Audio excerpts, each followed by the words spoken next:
250 000 $ pour faire un hangar qui va abriter un avion qui fait 60 mètres d'envergure, ça coûte quelques brousoufs, quelques pépettes.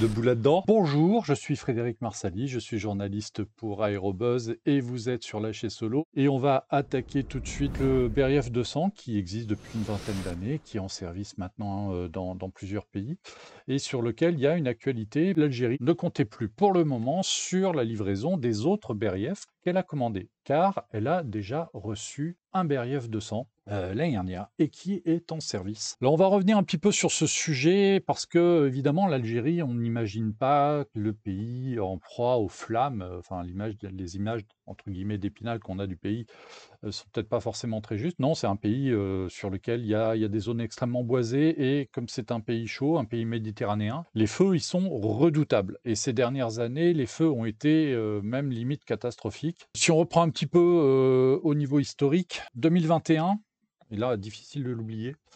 Les feux éclatent, il y a une grosse poussée incendiaire en août et le bilan à la fin de la saison est terrible puisque 89 000 hectares ont brûlé. C'est déjà supérieur à ce qui a brûlé en 2022 en France, hein, qui est l'année record.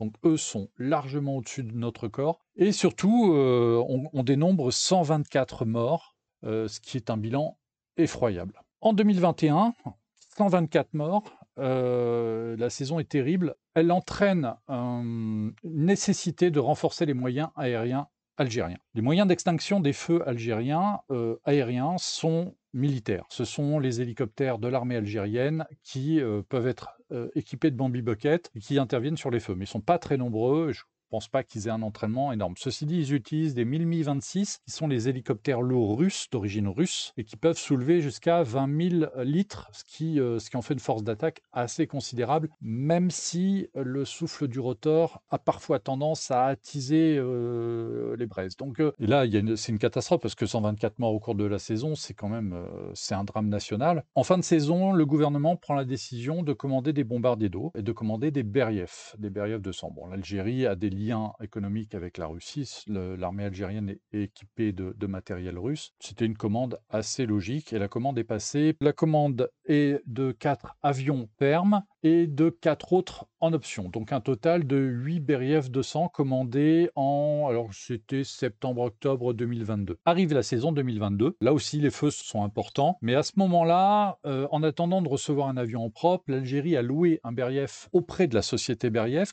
ou auprès d'Emercom, qui est le ministre, qui est un peu en quelque sorte la sécurité civile russe, qui est l'organisme qui gère tout ce qui est moyens d'intervention sur les catastrophes aériennes. Emercom délègue un Beriev 200 qui intervient en Russie, qui est présent en Russie tout l'été. Et malgré tout, la saison reste très très dure et le bilan humain, il est quand même de 43 morts à nouveau, dont une dizaine de militaires, si je me souviens bien, donc de gens qui intervenaient sur feu, qui ont été victimes des sinistres. Donc encore une fois, un bilan très très lourd. Et en mars-avril 2023, le premier Beriev est livré et il entre en service pour l'été 2023. Malgré tout, l'Algérie est une nouvelle fois confrontée à une saison feu extrêmement pénible, extrêmement dure. Rien que pour la région de Béjaïa, donc en Kabylie, on relève 11 000 hectares brûlés. À l'échelle d'un département d'une région française, ce serait déjà un bilan catastrophique. Et surtout, il y a encore 34 morts. Donc on voit bien que l'Algérie, pays méditerranéen, a un énorme problème de feux de forêt. Ceci dit, le gouvernement prend les choses en main et commande du matériel aérien. Alors, le Beriev 200, il n'arrive pas par hasard. Il arrive parce que pendant la saison 2021, la situation, comme on le voit avec ces 124 morts, est compliquée. Le gouvernement algérien fait appel aux renforts européens où sont présents des bombardiers d'eau. La saison 2021, pour mémoire, c'est une saison à peu près standard, donc notamment, je crois que c'est aux alentours du 15 août, au moment où il y a un pic d'activité en Kabylie, où les plus gros feux explosent. Les premiers à arriver sur place sont 2 Canadair français de la sécurité civile. Alors, les informations sont contradictoires. Soit ils ont été activés par le plan Rescue de renforts européens, c'est-à-dire qu'il y a un dispositif européen dont on a parlé mardi, qui a à sa disposition un certain nombre d'avions qui sont mis à disposition des nations qui exploitent des bombardiers d'eau. Quand il y a un besoin, l'Europe envoie un message à tout le monde en disant qui a des avions disponibles pour nous. Et puis, visiblement, la France avait des avions disponibles. Il y a 2 Canadair et un Beech 200 qui qui ont traversé la Méditerranée, qui sont intervenus notamment dans la région de Béjaïa. Enfin, ils sont arrivés à Alger dans un premier temps pour un accueil officiel. Après, ils sont allés intervenir à Béjaïa. Alors, Béjaïa, c'est une ville côtière, donc il y a même une lagune qui est exploitable pour les copages pour les Canadair. Et les Canadair français ont assuré un peu plus de 48 heures de sécurisation. Pour en avoir discuté avec un des pilotes qui est intervenu là-bas, la mission était extrêmement intéressante. Ils ne sont pas restés à se tourner les pouces, ils ont vraiment beaucoup largué. Et puis au bout de 48, un peu plus de 48 heures, je crois qu'ils sont restés 3 jours sur place, ils sont rentrés et ils sont rentrés juste à temps parce que c'est à ce moment-là que le feu dans le Var a explosé et donc il était temps qu'ils rentrent aussi. Ils ont été relayés par des Espagnols, par des avions du Grupo 43 et puis par des moyens privés. Je sais qu'il y a plusieurs trushs de Plisa qui sont aussi arrivés en Algérie pour faire les renforts.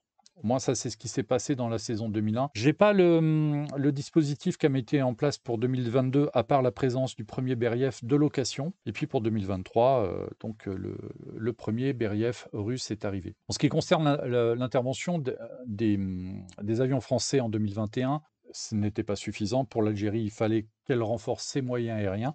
Et donc, par les liens historiques qu'elle a avec la Russie, elle a commandé des Beriev 200. Et donc, le premier a été livré au printemps 2023, il y a un an. La photo que je vous montre, c'est la photo du Beriev algérien, du premier Beriev algérien, qui sort d'usine chez Beriev à Tangarog. C'est en bord de mer, c'est au bord de la mer d'Azov, c'est pas très loin de l'Ukraine.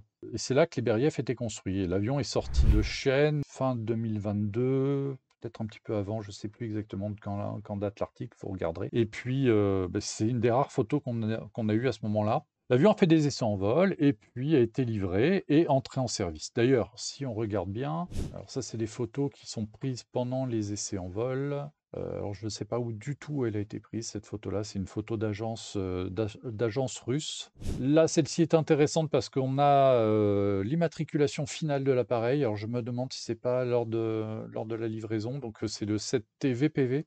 Et l'avion est visible. On va le voir. Là, il n'est pas encore immatriculé. Donc ça, c'est une photo qui est prise d'ailleurs depuis un véhicule de piste ou un autre avion. Là, pendant les essais en vol. En fait, c'est un avion qui est équipé ADS-B. Et en fait, si vous êtes sur Flight Radar, vous pouvez le voir.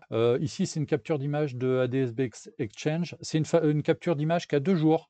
L'appareil, il y a 2 jours, est allé, alors je ne sais pas si c'est pour une intervention réelle ou pour une mission d'entraînement, mais est retourné dans la région de Béjaïa. Béjaïa est ici. Donc on voit qu'il y a une zone là qui est tout à fait écopable. La plupart des feux algériens sont en zone côtière, donc les avions bombardiers d'eau utilisent le littoral pour se remplir. Donc il y a une logique opérationnelle totale d'utiliser des Beriev 200 en Algérie. Sauf que voilà, il se passe la chose suivante, c'est que, on le sait tous, hein, en 2022, la Russie a envahi l'Ukraine. Depuis, c'est une guerre terrible. Et le Beriev 200 a une caractéristique, comme beaucoup d'avions russes, les réacteurs qui sont là, ce sont des D436TP. Eh bien, ces réacteurs-là étaient produits en Ukraine par la société Motorsic. Et la société Motorsic, elle a aussi son histoire. C'est l'entreprise qui a produit aussi les moteurs Progress. Elle est ukrainienne et elle a été bombardée au début du conflit avec la Russie, mais de toute façon, les liaisons entre le constructeur et la Russie étaient déjà coupées puisque la compagnie avait été nationalisée en 2021. Alors là, cette fois-ci, pour ne pas qu'elle tombe aux mains d'actionnaires chinois majoritaires, les Chinois étant déjà largement au capital de Motorsic. Donc Motorsic arrête de livrer ses réacteurs aux Russes. Il devait en avoir quelques-uns d'avance puisqu'ils ont pu équiper l'avion commandé par l'Algérie et donc le livrer. Sauf que derrière, eh bien, au début de l'année, le ministre en charge des affaires de sécurité algérien a prononcé un discours devant l'Assemblée algérienne pour dire « Nous n'aurons qu'un seul Beriev 200, il est impossible d'en avoir d'autres. » Pour une raison toute simple, c'est parce qu'il ne peut pas y avoir de réacteur. Et un avion sans réacteur, on sait très bien que ça ne sert pas à grand-chose. On sait que le Beriev 200 a une longue histoire. C'est un avion qui a été produit, qui est produit depuis une vingtaine d'années. qui a été proposé régulièrement à la France, qui a trouvé son marché en Russie évidemment puisqu'il est utilisé par Emercom et par la marine russe, en bombardier d'eau et en mission de secours en mer visiblement pour ces derniers. La marine russe a utilisé en particulier cet avion qui avait une décoration noire absolument superbe. C'est malheureusement cet avion qui a été perdu en Turquie il y a 2 ans, qui avait fait 8 morts. L'avion s'est crashé dans les montagnes lors d'une intervention en Turquie puisque les Beriev étaient régulièrement engagés là-bas et je crois qu'il y avait 2 appareils qui étaient loués par l'État turc auprès d'Emercom pour disposer de moyens aériens. Malheureusement, cet avion a été perdu. Petite anecdote, honnêtement, cet avion-là, moi, je l'aurais très bien vu dans un James Bond avec cette décoration-là, vraiment. Ou dans un Expandable. Voilà, ça, c'est une décoration d'avion de cinéma. Cependant, c'était une vraie décoration opérationnelle de la marine russe cette fois-ci. Donc le Beriev a été proposé régulièrement à la France, à d'autres pays. Il y avait des commandes qui avaient été passées par une compagnie américaine pour 10 exemplaires. Le Chili en voulait aussi. Mais les commandes avaient été exprimées pour une nouvelle version du Beriev qui devait arriver, équipée de réacteurs SAM 146, qui sont les réacteurs qui équipent le Sukhoi 100 Superjet, qui sont des réacteurs qui sont conçus par une joint venture entre Progress et Safran notamment. Donc c'est des réacteurs qui sont à moitié occidentaux. Et en 2018, la Russie a annulé unilatéralement le projet de remotoriser le Beriev 200 justement parce qu'elle ne voulait déjà plus de matériel occidental sur ses appareils. Donc fin du projet SAM 146. C'est un projet important parce que cette motorisation mi-occidentale était aussi un des arguments qui fait que très longtemps, EADS puis Airbus avaient des vues sur le Beriev 200 pour le construire sous licence ou pour intervenir sur la production ou sur le caractère commercial pour proposer l'avion en concurrence du Canadair CL415 parce que le marché des bombardiers d'eau existait, parce qu'il n'y avait pas d'autres produits en production à ce moment-là, que le Beriev était une solution opérationnelle sensée. Les Occidentaux avaient un œil sur cet appareil pour le proposer aux pays européens. Et puis finalement, la Russie a mis un holà et tous ces projets ne se sont pas faits. Donc le Beriev 200 reste un projet russe vivant. Pour l'instant, la production est stoppée. Le projet de le remotoriser, évidemment, existe encore, puisque le projet actuel est de le remotoriser avec des moteurs PD8, donc des moteurs russes. Alors le PD8 est un moteur qui était destiné à la version courte du Sukhoi 100 Superjet. Il aurait dû équiper la version SSJ 75, qui était la version plus courte du Sukhoi 100. En fait, le Sukhoi 100, c'est un 100 places. Le Sukhoi 75 aurait été un 75 places. Et donc, le réacteur PD8 était prévu pour cette version-là. Donc, il y avait un marché. Et puis, quitte à avoir un moteur qui développe aux alentours de 78 kN, donc 8100 kg de poussée environ. Donc, à peu près l'équivalent du 436 TP. Pourquoi ne pas équiper le Beriev 200 à ce moment-là? Alors, le moteur continue son développement. Il a fait des vols d'essai sous un Ilyushin 76 l'année dernière. Il est dit dans les communiqués de presse qu'il pourrait être certifié en 2024. Le temps d'être certifié, d'être testé. Est-ce qu'il y aura des Beriev 200 avec des PD8 construits à partir de l'année prochaine?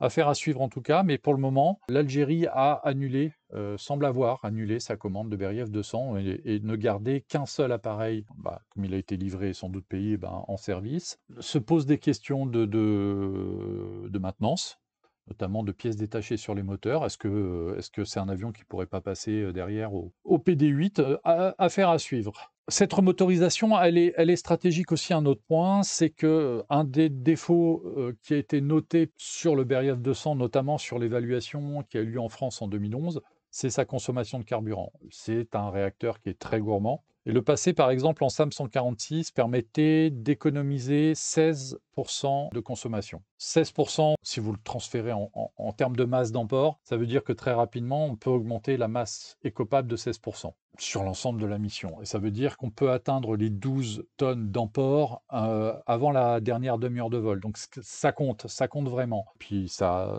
permet de rallonger aussi l'autonomie de l'appareil pour les convoyages. Donc cette remotorisation, elle était importante parce que l'avion est très gourmand. Les réacteurs en basse altitude sont gourmands et ceux-là l'étaient particulièrement. Donc il faudra surveiller ce que va donner le PD8, sachant que le PD8 doit donner un tout petit peu moins de puissance que le SAM 146, c'est-à-dire que le SAM 146 est donné donné pour 75 kN.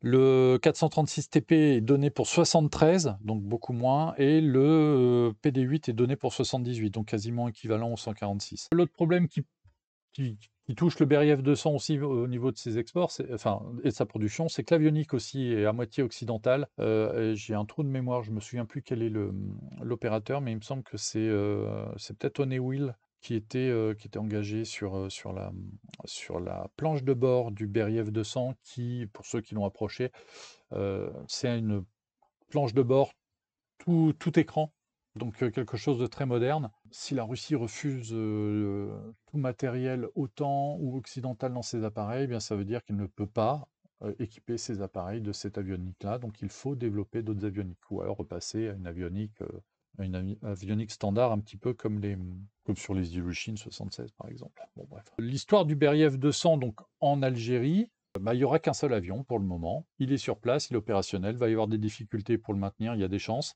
La leçon qu'on peut en tirer, c'est que pendant 20 ans, il y a eu une vraie offensive médiatique des Russes sur l'Europe pour tenter de placer l'avion. Ça fait partie du marketing, c'est normal, mais Sputnik News à l'époque, tous les étés, on avait le droit à un article qui nous disait l'Europe va commander, l'Europe commande des Beriev 200. Non, il n'y a jamais rien eu de tel, il n'y a jamais rien eu de signé en ferme.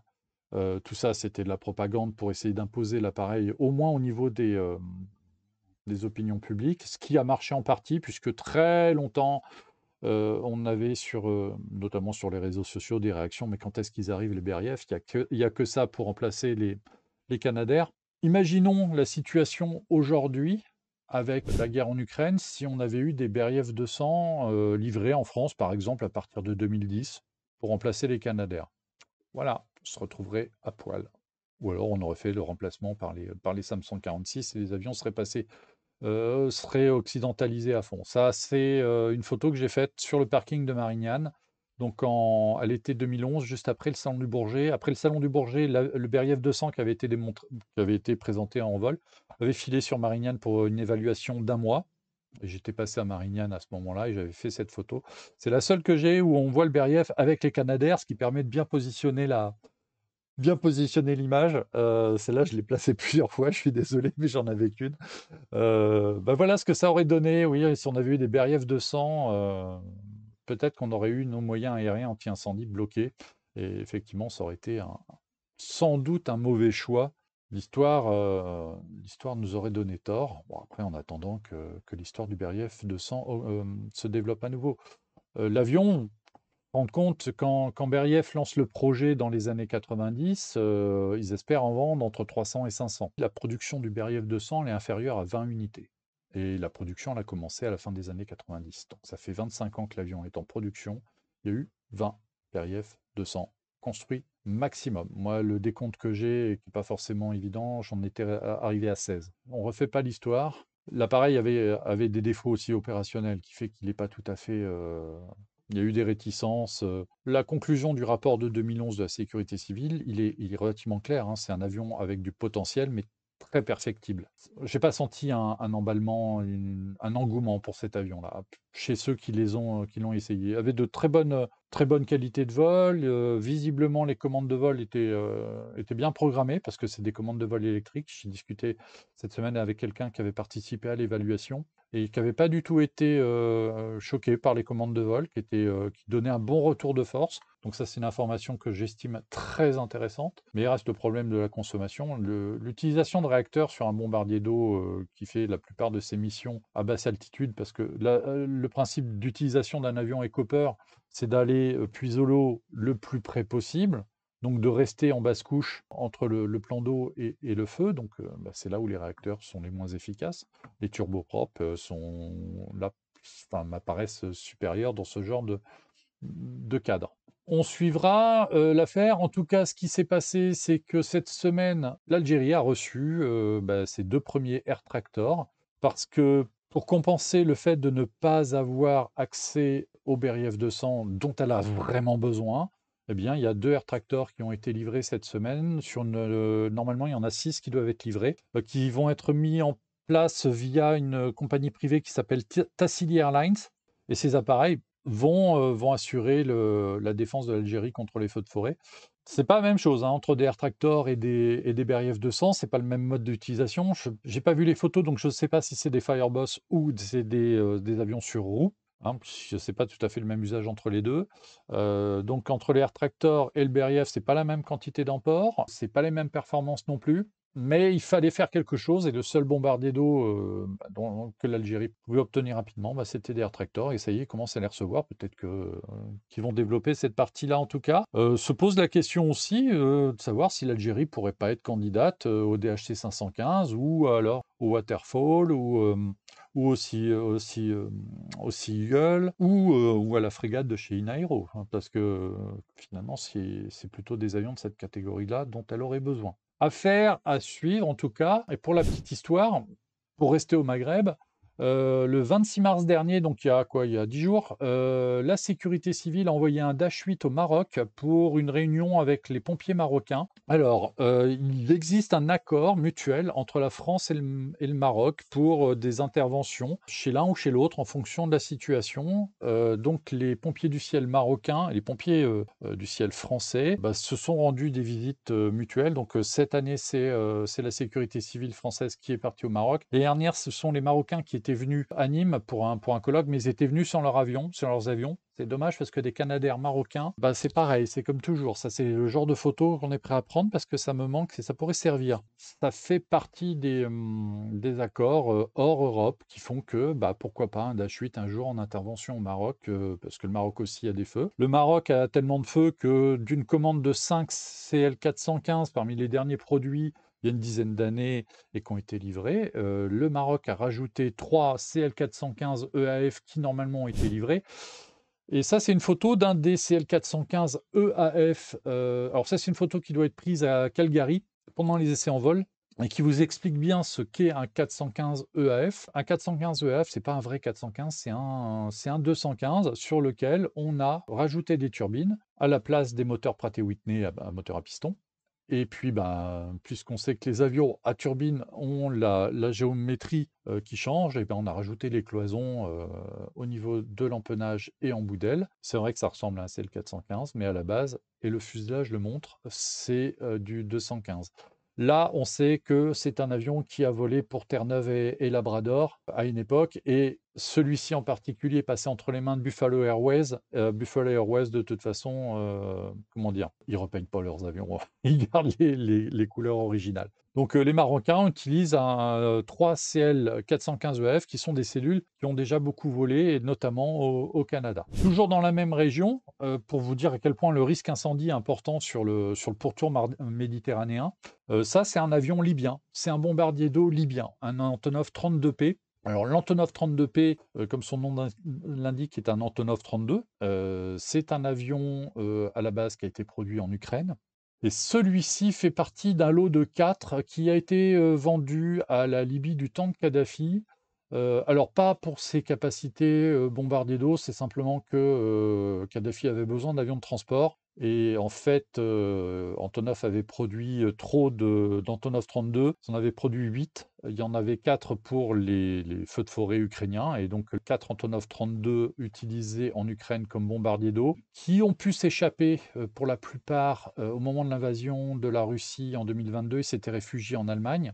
Après, je ne sais pas où ils sont passés, je crois qu'ils sont retournés en Ukraine et à mon avis, ils sont plus utilisés pour des vols de transport que pour des feux de forêt. La Libye, avait profité de l'occasion pour acheter des Antonov 32 à pas très cher, et là, les a quasiment jamais utilisés pour les capacités anti-feu. En fait, les réservoirs d'eau, il y en a 2, ils sont là sur le côté et chacun est indépendant.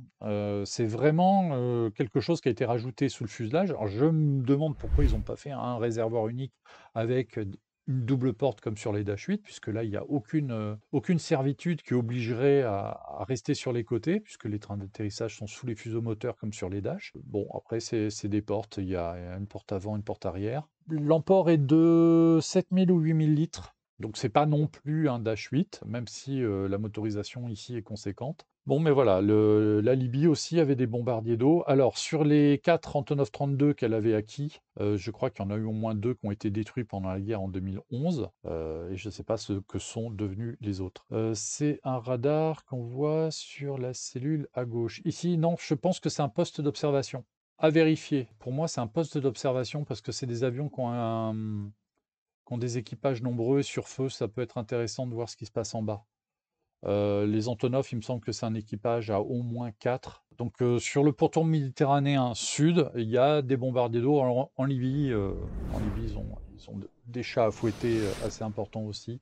Pendant l'émission de mardi, on a parlé du Martin Mars. Le revoilà, parce que j'avais eu l'information de son transfert au musée British Columbia Aircraft Museum, près de la ville de Victoria. Donc j'ai eu, alors dans le courant de la semaine, dans les jours qui ont suivi là, on a eu pas mal d'informations et surtout, il y a eu un communiqué de presse de Coulson qui a corrigé certaines choses que j'avais avancées. J'avais dit que, visiblement, vu le prix auquel l'avion avait été mis en vente auparavant, donc 3 millions dans un premier temps, 5 millions sur le site spécialisé d'enchères Warbird, j'avais pensé que, puisqu'il y avait eu transaction entre le musée et Coulson, le propriétaire du Martin Mars, le transfert devait se compter en millions. Tout faux, Fredo, tout faux! Coulson a publié il y a 2 jours un communiqué de presse pour dire nous offrons le Mars au musée. Et là, c'est quand même un sacré sacrifice que fait Coulson. Et en même temps, non, parce que de toute façon, l'avion, il était resté 2 ans à vendre sur un site spécialisé. Et visiblement, il n'y a pas eu de touche intéressante. Quitte à transférer l'avion, autant le donner. Ceci dit, c'est pas pour autant qu'il n'y a pas besoin de budget, parce que le plan d'action est en train de se mettre en place et il est extrêmement intéressant. Les dernières informations qu'on a eues et qu'on a suivies ces derniers jours sur cet événement, que je considère comme vraiment, pour moi, c'est l'événement de la semaine, hein. Le devenir du Martin Mars, c'est l'événement de la semaine. Le transfert possible que j'avais annoncé pour l'été, ce sera plutôt l'automne. De toute façon, visiblement, il y a une date butoir, c'est avant cet hiver. Coulson a annoncé mettre sur place une équipe spécialisée pour remettre le Mars en état de vol. Visiblement, il y a 10 000 heures de travail pour ça. Et donc, globalement, il y aura une équipe de 5 techniciens et 4 navigants qui vont s'occuper de faire voler l'avion. Là où la nouvelle devient vraiment sexy, c'est que l'avion va revoler, mais il ne revolera pas que pour aller au musée. Il y aura des vols d'essai avant, il y aura sans doute une tournée d'adieu. Donc visiblement, au moment du transfert, il y aura de l'activité sur Sprott Lake. Tous les médias qui en ont parlé un peu proches du sujet, et notamment en Colombie-Britannique, visiblement, ils s'attendent à avoir du tourisme à cette époque-là pour voir ça. Donc j'espère que les annonces sont faites en amont, parce qu'un voyage en Colombie-Britannique, c'est pas un truc qu'on organise à la dernière minute. En fonction de la date, faut voir. Ça pourrait être intéressant de faire le voyage. En tout cas, il y a quelque chose d'assez exceptionnel à voir. Ce sera les derniers vols, et là on peut parler au pluriel, donc c'est ça qui est chouette, les derniers vols du Martin Mars. L'avion va donc être remis en vol, il fera sans doute quelques tours et puis sera transféré ensuite finalement au musée. Voilà l'aéroport de Stanley, enfin qui est l'aéroport international de Victoria, puisque Victoria c'est la grande ville qui est un tout petit peu plus au sud, à une vingtaine de kilomètres. Le musée en question, il est là. Je ne sais pas si vous voyez bien la souris, mais le musée, il est là. L'aéroport, il est entouré à droite et à gauche, à l'est et à l'ouest, de plans d'eau. Et c'est là que ça devient intéressant. Juste pour info, c'est ici que Viking a ses usines qui construisent les 2 Havilland Twin Otter. C'est un aérodrome où il y a aussi une base de la marine canadienne, si je me souviens bien, ou de la Guard. Et puis, il y a beaucoup d'écoles de pilotage, beaucoup d'avions privés, beaucoup d'hydravions. Et quand on zoome à fond, et c'est ça qui est rigolo, donc là, on voit, il y a une école de pilotage avec ses monomoteurs qui ici.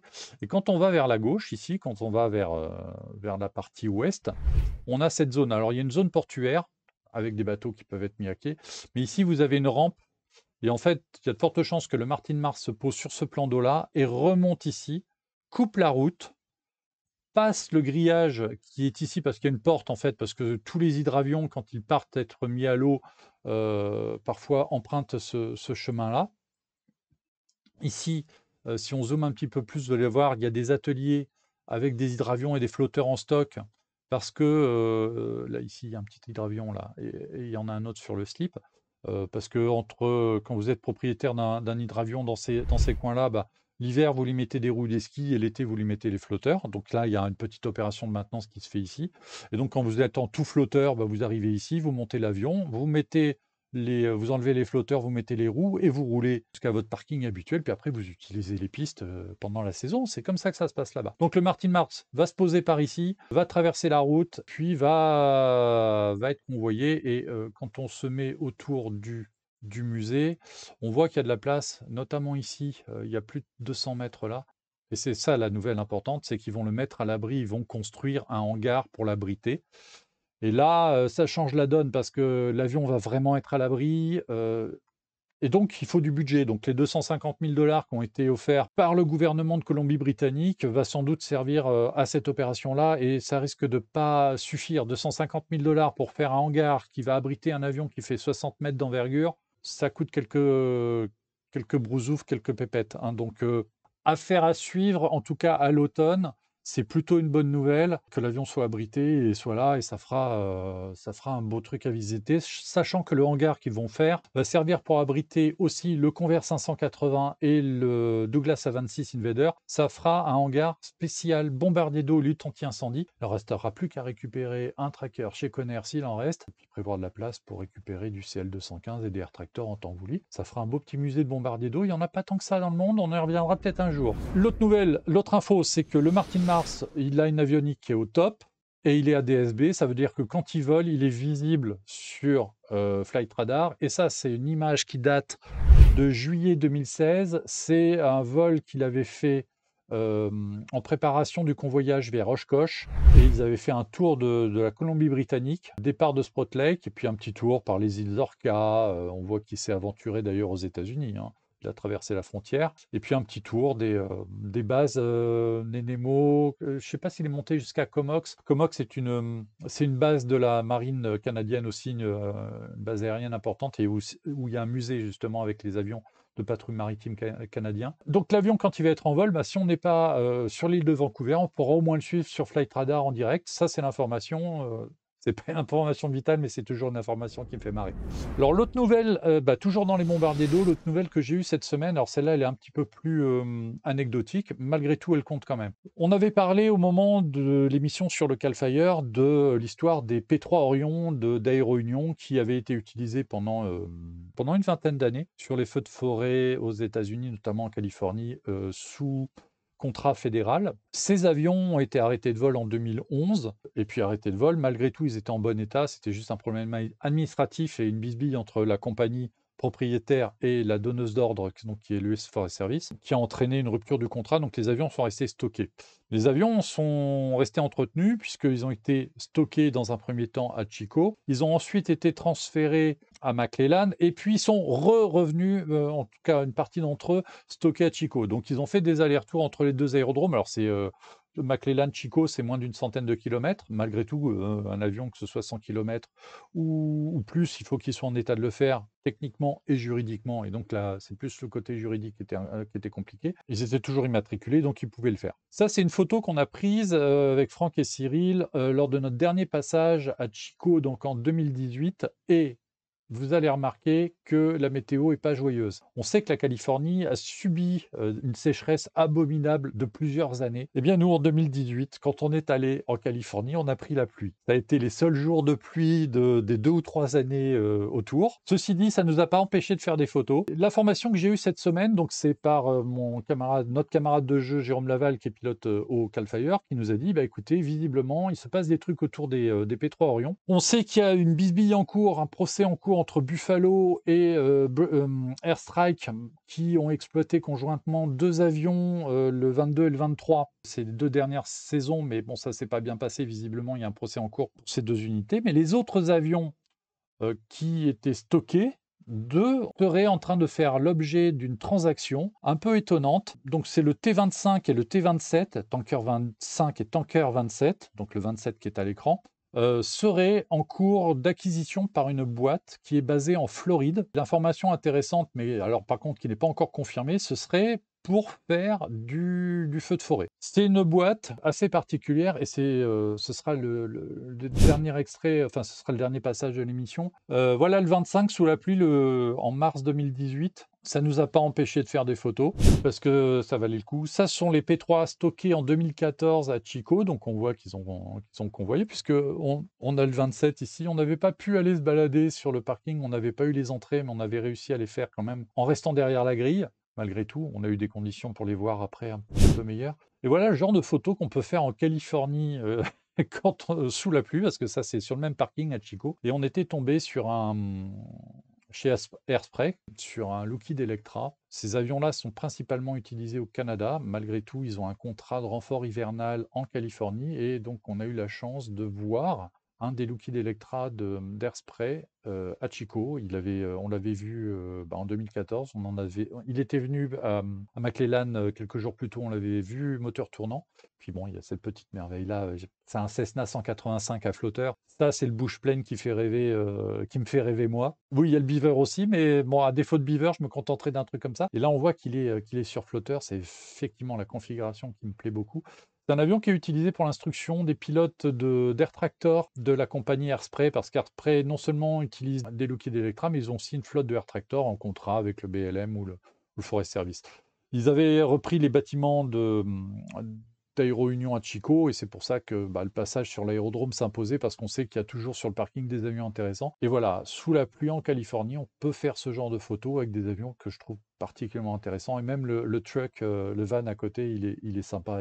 La compagnie qui serait en train d'acheter les deux P3, c'est celle-ci. Alors elle s'appelle Rockland MHD. C'est une société qui est basée à Keystone 8 Airport en Floride et qui exploite déjà des P3 Orion, mais dans un cadre très particulier. Alors, je n'avais pas entendu parler de cette société jusqu'à cette semaine, donc j'ai gratté un petit peu. Qui est une spécialiste des pièces détachées, en particulier pour les avions militaires. C'est un contracteur de l'US Air Force principalement. C'est un prestataire de services, spécialiste de la pièce détachée, notamment pour les avions Lockheed, C-130, P-3, F-16. Ils ont aussi un partenariat pour les C-27J, pour le F-18, pour les AWACS. Dans leur documentation, ils expliquent qu'ils sont à la tête d'un stock de pièces détachées pour alimenter, pour entretenir les avions militaires de 325 000 pièces. Je ne me rends pas compte, mais je pense que c'est assez important. Ils ont aussi une spécialité de soutien technique pour tout ce qui est réacteur, tout ce qui est turbine T56. Les turbines T56 dans la version civile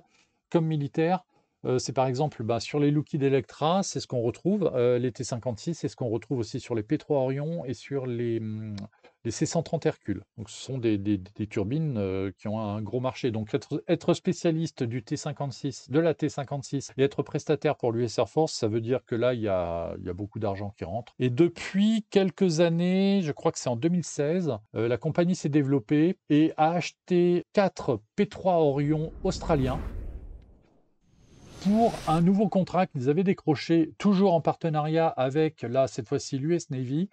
C'est le contrat de formation des équipages des P3 Orion de l'aviation allemande. Les Allemands ont utilisé longtemps des brigades atlantiques, d'ailleurs je crois qu'ils en ont encore. Ils ont aussi des P3 Orion, et puis je crois qu'ils ont annoncé il n'y a pas très longtemps qu'ils allaient peut-être les remplacer par des P8 Poséidon. Les P3 Orion, les équipages sont formés aux États-Unis, comme les pilotes de chasse qui volent sur Tornado. Et donc, cette boîte est sous-traitante pour la formation alors des chefs de mission, mission commanders, pilotes et copilotes, et instructeurs et ingénieurs de bord. Ils ne s'occupent pas du tout de ce qui est ce qu'on appelle la tranche arrière, c'est-à-dire les opérateurs sonar, radar,